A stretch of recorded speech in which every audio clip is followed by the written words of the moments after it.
Hello, Matthew Armstrong here on day 26 of our 100-day challenge to create financial freedom. And if you haven't already done so, make sure you click on this link right here and watch video 1 and then watch all the videos sequentially. You've got to watch video 1 first and then watch all the videos. It's really important to do that. And also, if you haven't joined our team yet, then click on the link below, join our team, and put in your details, watch an amazing video, and you'll start to see what it's all about rather than me explaining every single time. So click on the link below and do that. So today I'm going to absolutely blow your mind by showing you something, giving you an insight of really how the human brain works and how we operate in our conscious awareness on this planet, and how we just really operate with all our 5 senses and everything. So I'm going to show you that, and this is something that is sort of generally agreed on now in psychology of how the human brain, the human mind works. And so without further ado, let's get into it and let's blow your mind, because once you understand this, you will shift. You will change. As soon as you understand this now, you're going to change. You're going to start to see the world differently. You're going to start to see yourself differently, and you're going to start to shift your mindset and start to open up to things that you maybe weren't open before. You'll start to see things all around you in your life that you didn't see before. You're going to start to see opportunities. You're going to start to see up to $4 million earning opportunities every single day once you get this, which is in this video. You're going to start to see that, and you're going to start to take action on them, like you're going to take action on this right now. So without further ado, let's have a look at it. So here is the model I'm going to draw. First I'm going to draw a human head. Do not judge me on my drawing of a human head. I'm going to do my best. Wow.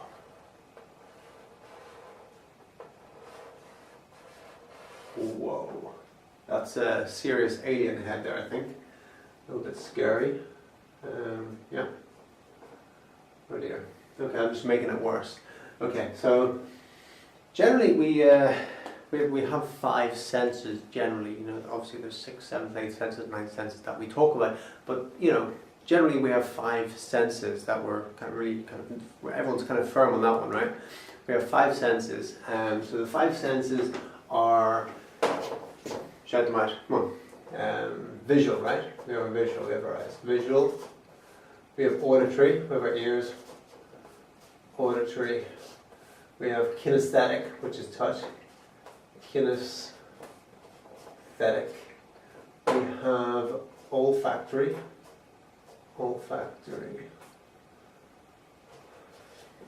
which is smell, and we have gustatory, which is taste.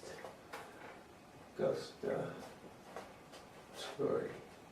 which are taste. So visual, auditory, kinesthetic, olfactory, and gustatory. Those are our 5 senses, and that's how we are able to perceive reality, is through these 5 senses.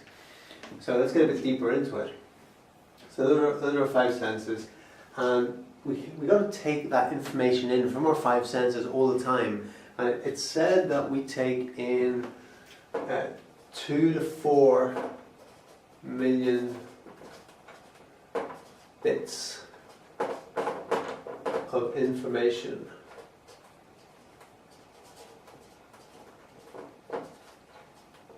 per second. Boom. So just think about that for a second. We take in 2 to 4 million bits of information per second through our 5 senses. But we're not consciously aware of all these things. So like right now, I could say you're starting to become aware of the feeling in your left toes.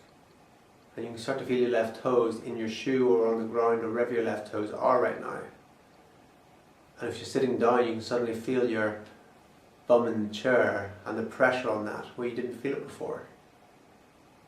And then I could maybe bring your attention to some various colours you see in the room, the brightest colour you see in the room, which maybe you weren't quite aware of before, that brightest colour, of what's around you. But it's always there in your peripheral vision, right? The feeling in your toes is always there. That feeling on your backside is always there.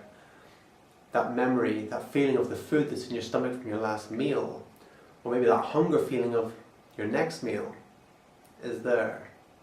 And it's always there, but it's just what we put our conscious awareness of. Because, have you ever had a time where you've had a headache, you can't get rid of this damn headache, and then suddenly you actually forget about it because you put your focus on something else. You totally forget you have a headache, and then suddenly you remember, God, I've got a headache. I forgot about that. You know, because so we can only take in so much information, and the information we can take in is 132 bits of information per second in chunks of 7 to 9 consciously. So this is consciously, this is unconsciously.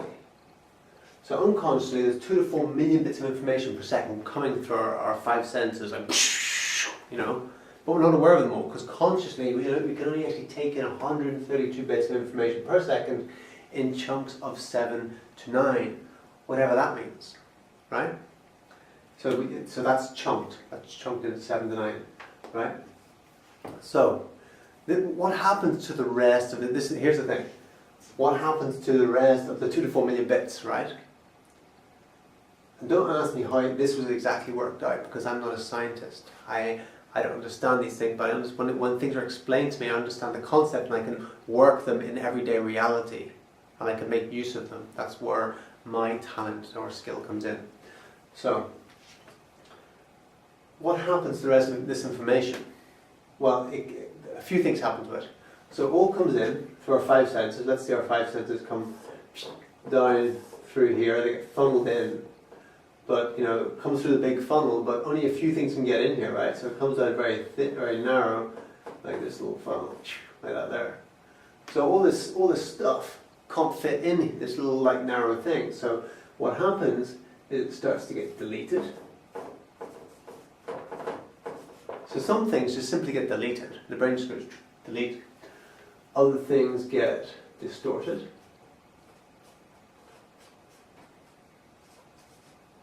Other things get generalized.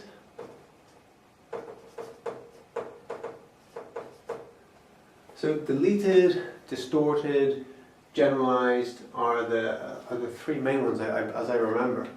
Yeah, so that's what happens to the information. Either gets deleted, you know, just delete that, gets distorted, gets turned into something else. So, you know, we could see something and we could be expecting to see, if every day at a certain time we see someone drive past in a blue car. So we expect to see that blue car every day, and we've seen that blue car for 3 weeks every single day passing at the same time. Then suddenly one day the green car drives past. But because we've actually been so used to seeing a blue car drive past, when the green car drives past, we actually still see a blue car drive past, because we've just either distorted or generalized that information. You know, every time we come to a door to open the door, our brain doesn't go, okay, there's wood here, there's a handle here, there's this here, there's this design on the door, it moves this way. Our brain just goes, door. We see a door, it's a door, right? That's our brain generalizing things. I'm giving it sort of very basic here.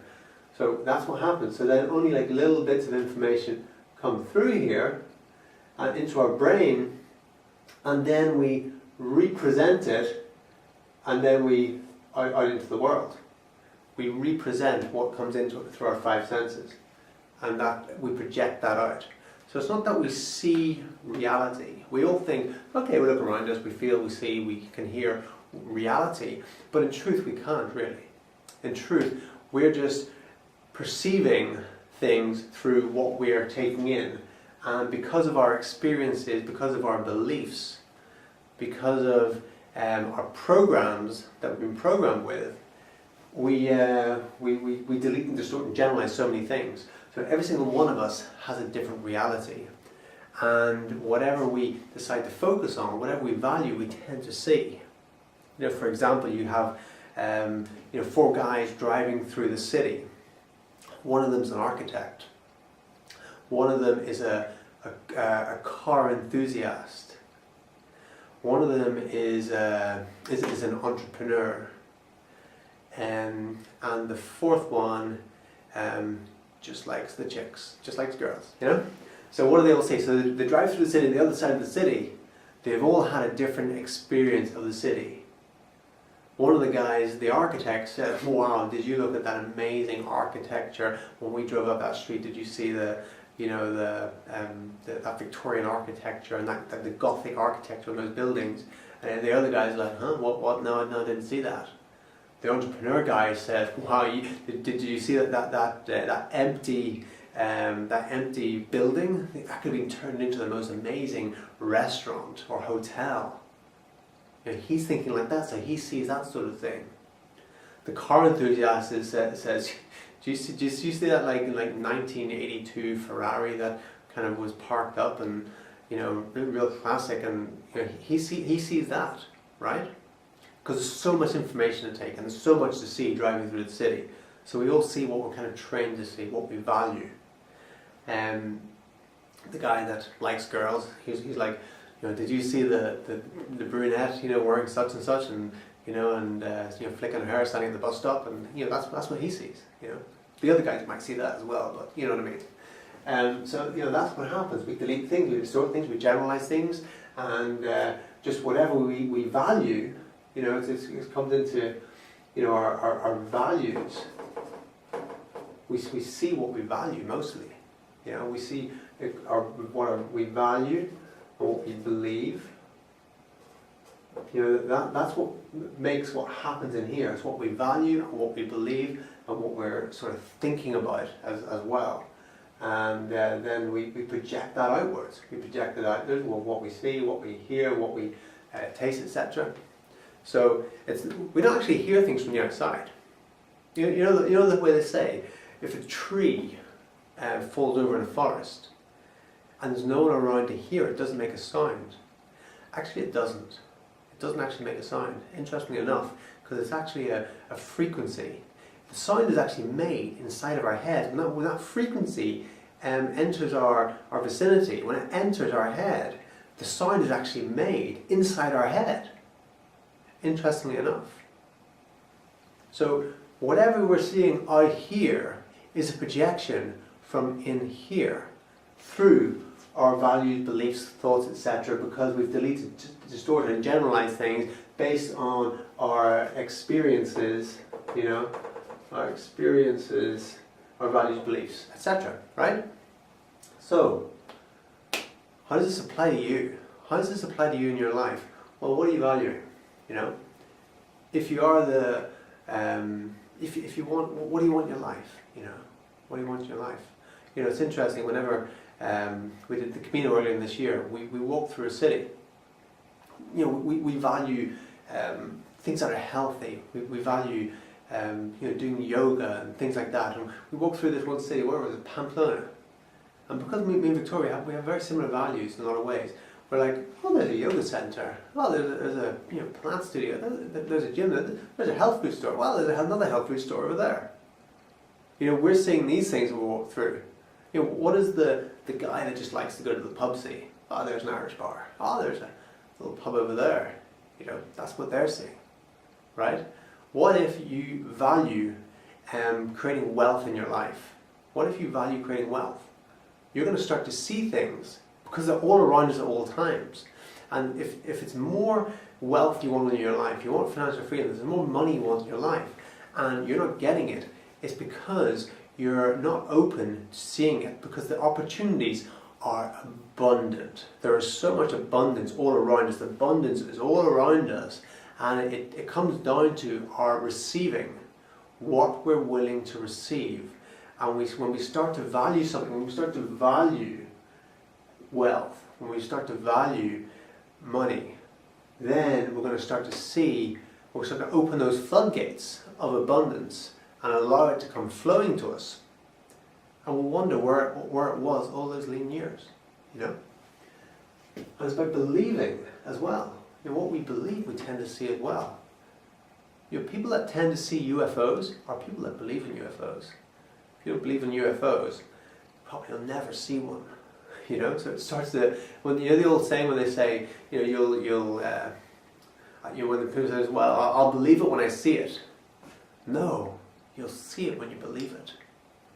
When you believe that there's all these opportunities around you, that we live in an abundant universe, we live in an abundant planet, then we'll start to see it, right?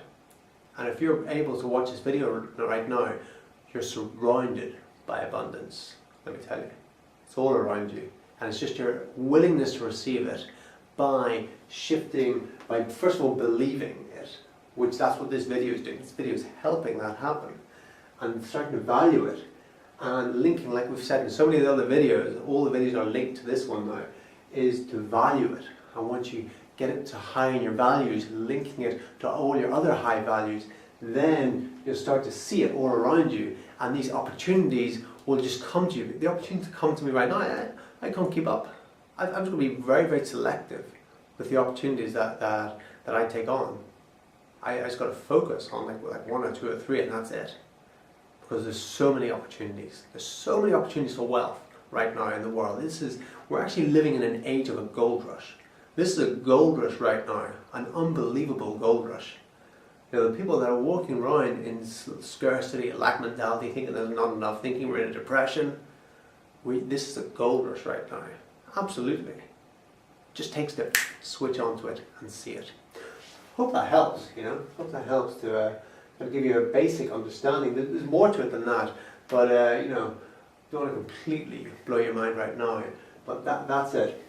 I'm going to leave you with one example of how powerful this is, and how you know, we only see what we are looking for, what we believe.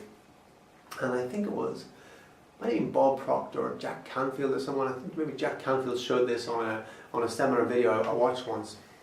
And I'm going to give it away now, so you can't go and watch this and really get it, because I'm giving it away. What actually happens? He shows a video of some people passing a ball to each other. So there's a group of people, and they're all running around each other, and they're all throwing these balls. And he says, okay, here it is. I'm going to show you this video now for whatever it is, 2 minutes, and I want you to count, and you can write it down. I want you to count how many times the balls get passed. I think there's maybe 3 balls, and a group of people all running around in circles, throwing the balls to each other. Count how many times the balls are passed. Sometimes they bounce to each other, etc. And after 2 minutes, we'll see who gets it right. So, if you don't want to know the answer to this, you might want to stop the video now. Go and find that video if you can. I don't know if it's online or not. Go and find that video, and then come back and go, wow. But because right now I'm going to tell you what happens. So what happens is, halfway through that video, someone in a gorilla suit comes like running across the screen, like literally in front of all the people that are throwing the ball to each other. And at the end of the video, 80% of the room doesn't see the gorilla, because they're all focusing on the people throwing the balls and how many times they throw the balls. They've switched off that other part of their brain. They're so focused on this, they've switched off that other part of the brain that will see anything else. It's incredible. When I watched it, someone had already told me what happens. So I saw the gorilla straight away. It was just so obvious to me. I was thinking, surely everyone sees that gorilla, right? It's unbelievable how few people saw that gorilla. Like literally 80% of the room, like, a gorilla? What? What are you talking about? And then he played it again, and people were just like, how did I not see that? Yeah? So this is how the brain works. This is how powerful it is. And this is how you can shift it, start seeing things that you want to see in your life, and creating the life that you desire, because it's all there. It's always there. It's all around us. Like I said, 2 to 4 million bits of information. It's always there, all around us. Opportunities are abound. The gold rush is now. It just takes a decision to see it right in front of you, and to take the action you need to take. Okay, this is Matthew Armstrong. See you next time.